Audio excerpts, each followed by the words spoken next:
आपने अध्ययन किया कि किसी भी कुंडली को जब चुंबक के सापेक्ष गति कराई जाती है तो उस कुंडली में से गुजरने वाली चुंबकीय फ्लक्स में परिवर्तन के कारण और कुंडली में विद्युत वाहक बल प्रेरित होता है और विद्युत धारा बहने लगती है।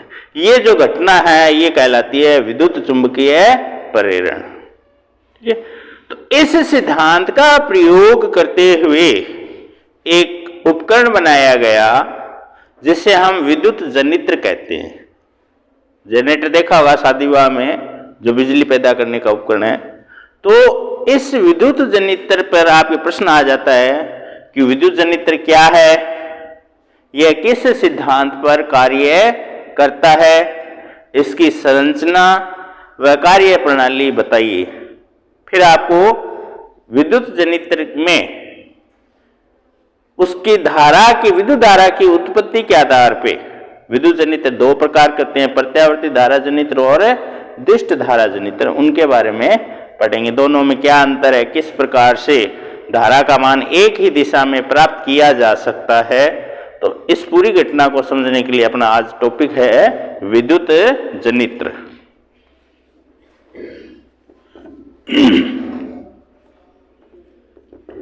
विद्युत जनित्र, सबसे पहले अपने को बताना है विद्युत जनित्र क्या है।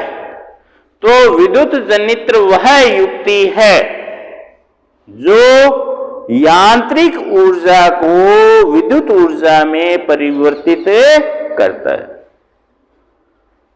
अब प्रश्न उठता है यांत्रिक ऊर्जा क्या है। यांत्रिक ऊर्जा में कक्षा में आपने दो रूप पढ़े थे, स्थितिज ऊर्जा और गतिज ऊर्जा। इनको संयुक्त रूप से क्या कहा जाता है, यांत्रिक ऊर्जा।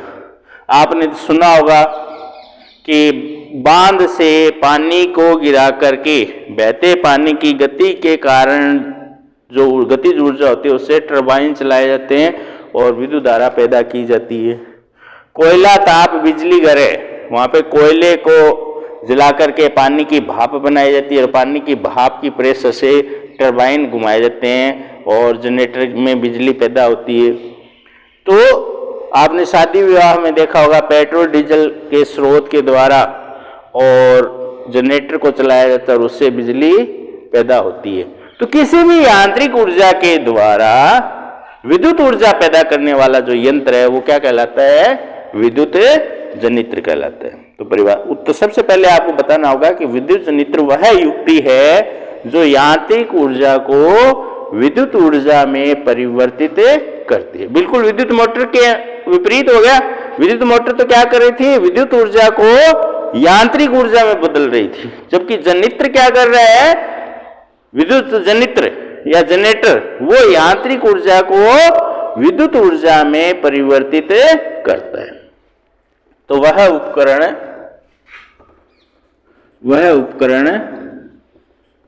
जो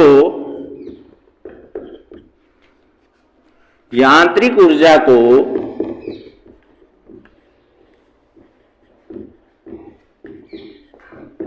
विद्युत ऊर्जा में रूपांतरित करता है, विद्युत ऊर्जा में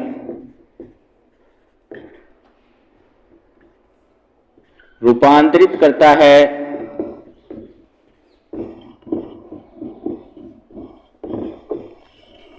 विद्युत जनित्र कहते हैं, विद्युत जनित्र कहते हैं।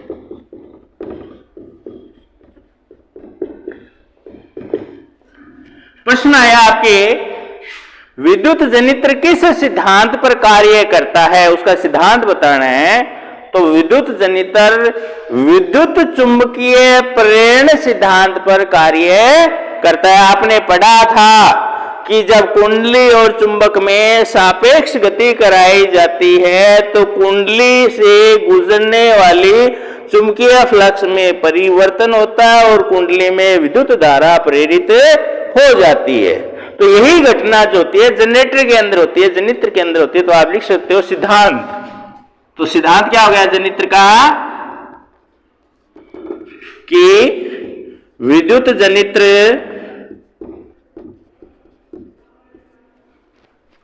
विद्युत चुंबकीय प्रेरण सिद्धांत पर कार्य करती है। करता है, विद्युत चुंबकीय प्रेरण सिद्धांत पर कार्य करता है। संरचना में क्या होता है, विद्युत मोटर जैसा ही प्रारूप होता है, ज्यादा अंतर नहीं होता। दो जो आपने पढ़ी थी नाल चुंबक, क्षेत्र चुंबक होती है, शक्तिशाली होती है ये स्थिर चुंबक। ये उस चुंबक का उत्तरी ध्रुव है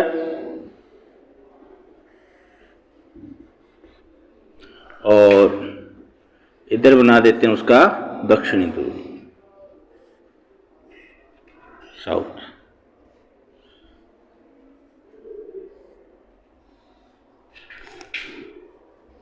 ये चित्र बनाने का आप अभ्यास करते रहना। इसके बीच में एक आयताकार कुंडली,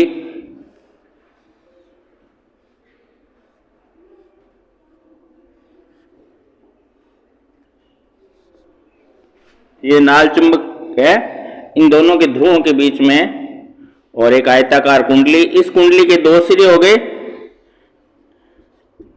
यह आयता कुंडली ए बी सी डी है।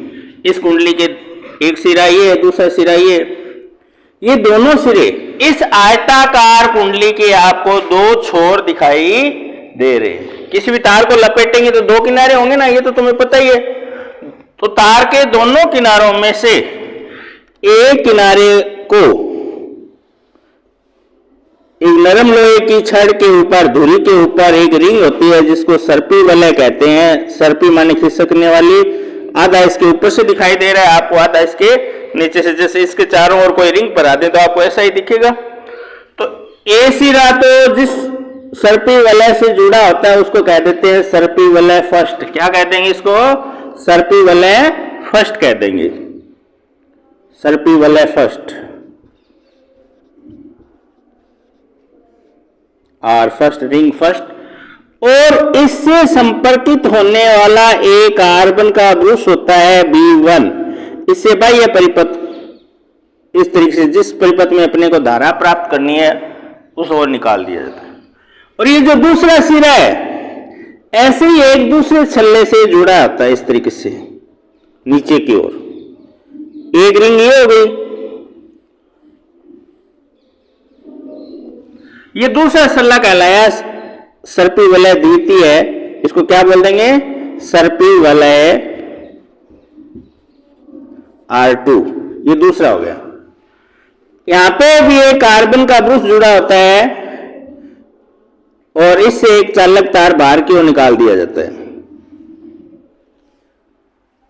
और यहां से अपन इन दोनों छोर से विद्युत धारा प्रवाहित प्राप्त कर सकते हैं। ठीक है, यहां पे मान लो हम गैल्वेनोमीटर जोड़ देते हैं इसकी संरचना पढ़ने के लिए। ये गैल्वेनोमीटर पर जनरेटर में क्या होता है, हम यहाँ पे दोनों तार जोड़ते हैं ना, जिस जो केबल आती है बाहर से जो जोड़नी होती है, ये दो तार निकले होते हैं जनरेटर में, आप देखते हो दोनों तारों को अपने जोड़ देते हैं। तो ये इसकी संरचना होती है। संरचना में आप क्या पढ़ा? स्थिर चुंबक के दोनों ध्रुवों के मध्य एक धारावाही चालक की आयताकार कुंडली होती है। इस कुंडली के दोनों सिरों में से प्रथम एक सिरे को तो एक सर्पी वलय R1 से और दूसरे सिरे को सर्पी वलय R2 से जोड़ दिया जाता है। इन दोनों सर्पी वलयों से कार्बन के ब्रुश B1 व B2 जुड़े हुए होते हैं। इनसे बाह्य परिपथ में तार निकले होते हैं जिससे हम धारा प्राप्त करते हैं। ये हो गई इसकी बनावट। ये क्या हो गई इसकी बनावट। तो क्या चार बिंदु आएंगे, लिख सकते हो आप चाहो तो संरचना में कि स्थिर चुंबक के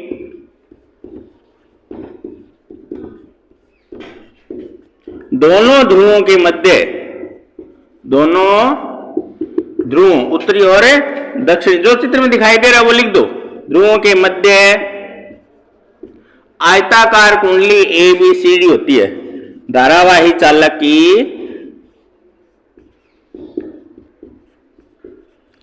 आयताकार कुंडली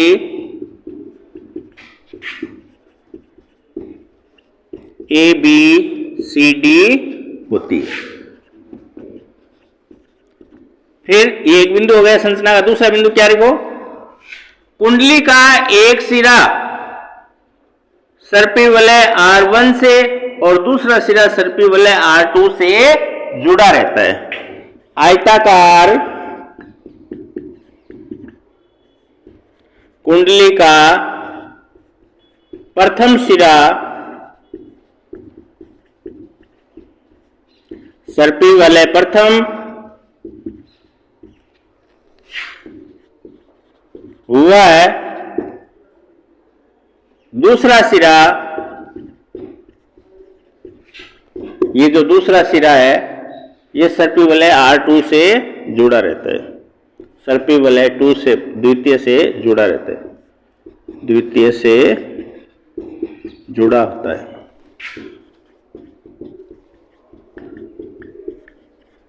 ये दोनों सर्पी वलय इस तरीके से या इस तरीके से स्वतंत्रता पूर्वक दूरी के साथ घूम सकते हैं। दोनों सर्पी वलय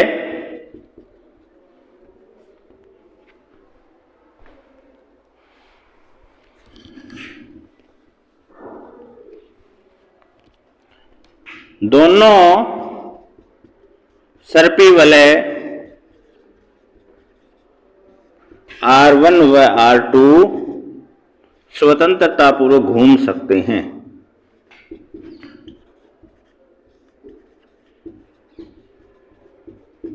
ठीक है।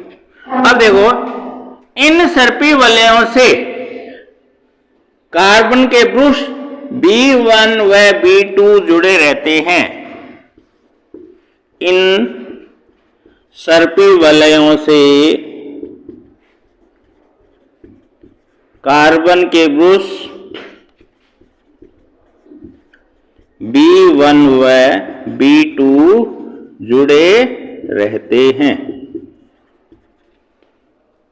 जिनसे बाह्य परिपथ में धारा प्राप्त की जा सकती है। बाह्य परिपथ में धारा प्राप्त की जा सकती है। यह हो गई इसकी संरचना। अब जनित्र की कार्य प्रणाली की बात करें कि जनित्र में इस कुंडली को घुमाने पर किस तरीके से विद्युत धारा प्रवाहित करते हैं, तो आपने देखा होगा किसी भी यांत्रिक ऊर्जा स्रोत से, चाहे बहते पानी से, चाहे भाप से, इस आर्मेचर को घुमाया जाता है।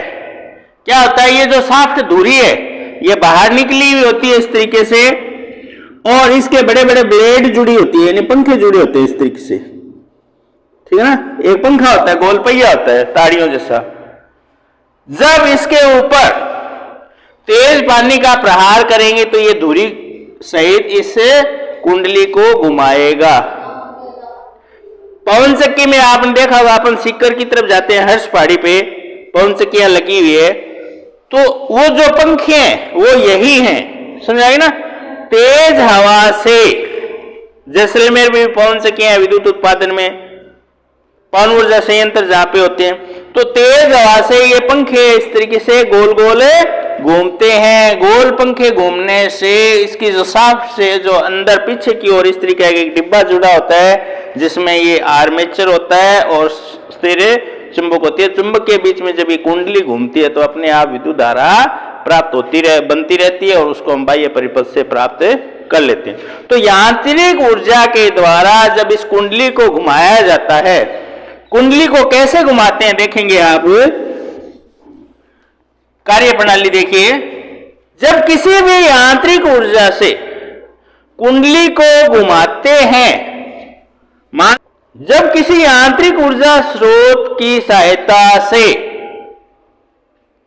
इस कुंडली को चुंबकीय क्षेत्र में दक्षिणावर्त दिशा में घुमाया जाता है, इस स्थिति में जो AB सिरा है ये तो ऊपर की ओर उठता है और CD सिरा नीचे की ओर गति करता है। इस घूमने की स्थिति में यह कुंडली इस चुंबकीय क्षेत्र रेखा के एक बार तो समांतर आती है और एक बार लंबवत आती है। परिणाम स्वरूप इस कुंडली से गुजरने वाली चुंबकीय फ्लक्स में परिवर्तन होता है और इस परिवर्तन के कारण कुंडली में विद्युत धारा बहने लगती है। कहते हैं विद्युत धारा प्रेरित हो जाती है। इस विद्युत धारा की दिशा फ्लेमिंग के दक्षिणावर्त नियम के अनुसार जाने तो जो हिस्सा ऊपर की ओर उठ रहा है उसमें, उस हिस्से में तो धारा की दिशा है इस दिशा में।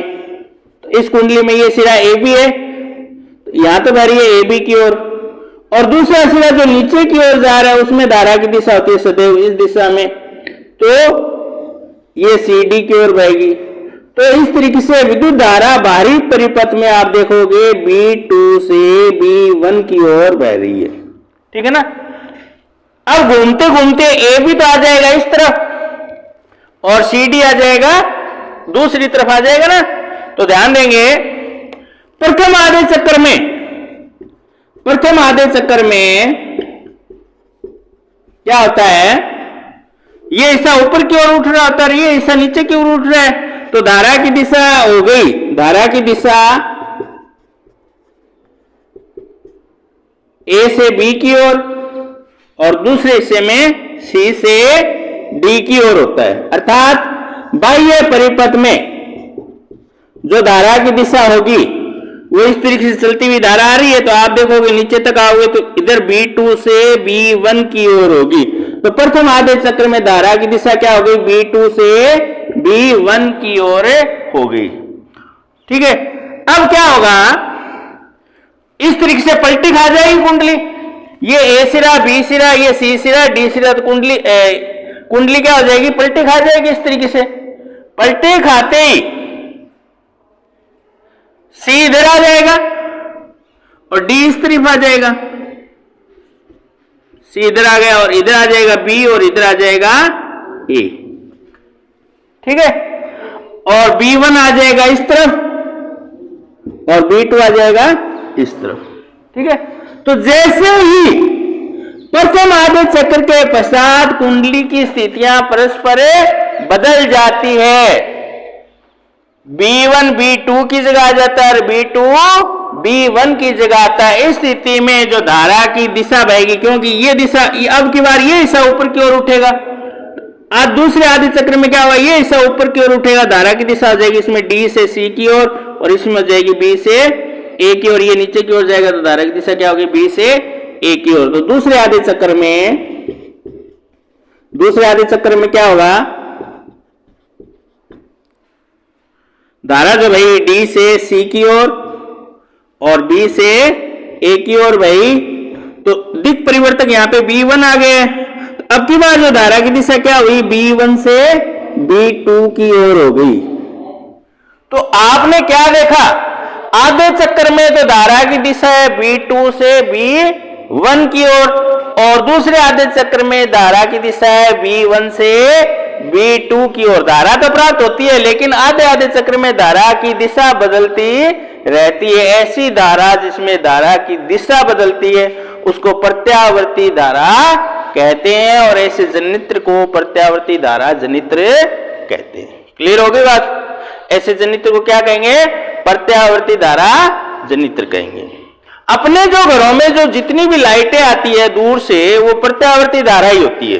प्रत्यावर्ती धारा क्यों आती है, क्योंकि प्रत्यावर्ती धारा जब लाई जाती है दूर से किसी सुदूर स्थानों तक ले जाई जाती है तो विद्युत ऊर्जा की क्षति बहुत कम होती है। इसी कारण प्रवाहित होने वाली धारा प्रत्यावर्ती धारा रखी जाती है। इस जनित्र में प्रथम आधे चक्र की धारा और दूसरे आधे चक्र की धारा की दिशा क्या होती है, अलग अलग होती है। ऐसे जनित्र को प्रत्यावर्ती धारा जनित्र कहते हैं। तो प्रश्न आ जाता है प्रत्यावर्ती धारा जनित्र किसे कहते हैं, तो आपका उत्तर क्या होगा कि ऐसा जनित्र जिसमें प्रथम आधे चक्र व द्वितीय आधे चक्र के पश्चात धारा की दिशा क्रमशः बदल जाती है, ऐसे जनित्र को प्रत्यावर्ती धारा जनित्र कहते हैं। तो अभी हमने ये जो पढ़ा है प्रत्यावर्ती धारा की संरचना, प्रत्यावर्ती धारा जनित्र की संरचना और उसकी कार्य प्रणाली आपने पढ़ी है। अब इसको दुष्ट धारा जनित्र बनाना होगा, क्या होगा, इन सर्पीय वलयों के स्थान पर, ये तो थे प्रत्यावर्ती धारा जनित्र, यदि इनको दिष्ट धारा जनित्र बनाना होता है तो इन सर्पी वलयों के स्थान पे जो आपने विद्युत मोटर में पढ़े थे अर्ध वलय वो लगा दिए जाते हैं, दिक् सूचक लगा दिए जाते हैं।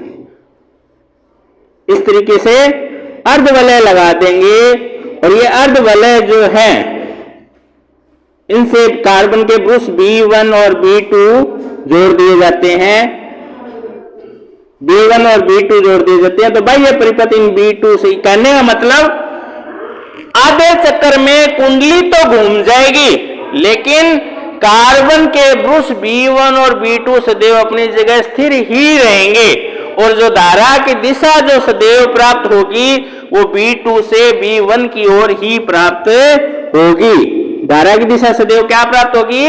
B2 से B1 की ओर ही प्राप्त होगी। तो धारा का मान एक ही दिशा में होता है, ऐसी धारा जो एक ही दिशा में बहती है उसको दिष्ट धारा कहते हैं और ऐसे जनित्र को दिष्ट धारा जनित्र कहते हैं। तो कोई ज्यादा अंतर नहीं है। दिष्ट धारा जनित्र बनाने के लिए क्या करेंगे?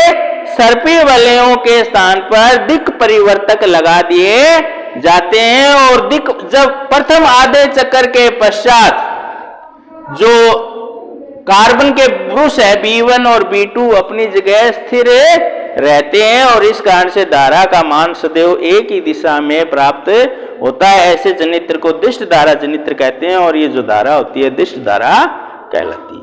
क्लियर हो गया टॉपिक?